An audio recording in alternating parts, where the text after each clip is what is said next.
Hindi kayo natutuwa makita si Santa Claus? Ha? Taas nga ang kamay ng tingin kay Congressman Santa Claus. Ayan. O, dyan tayo magaling di ba? Ay, then. Pero siyempre, unang-una po sa lahat, humihingi ako ng paumanhin dahil galing po ako sa aking trabaho sa Kongreso, kaya ngayon lang ako nakarating.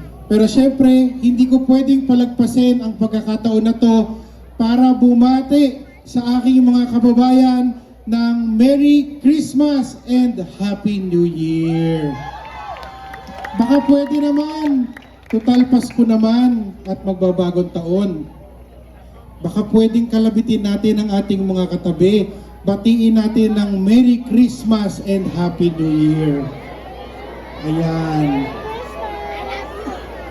At pagkatapos yan, itanong nyo, Mars, magpapasko naman. Baka may extra ka dyan. Biro lang.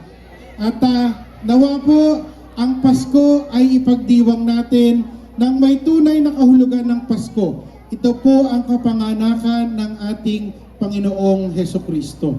At siyempre, bilang inyong kinatawan, meron akong regalo para sa inyong lahat. Kaso lang, hindi ninyo matatanggap, bagkus ay mararamdaman ninyo. Dahil, alam nyo naman ang problema ngayon sa mga congressman.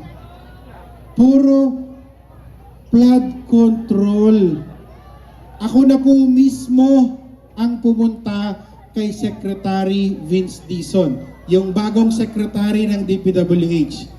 At ako na mismo ang nagtanong, sabi ko, Sec, sa Imus ba, meron kayong mga nakitang substandard, hindi tapos, at ghost project? Kaya ko na pong ipagmalaki sa inyong lahat. Siya na po, si Sec Dizon na ang nagsabi. Dito, sa lungsod ng Imus, papasko ko sa inyong lahat.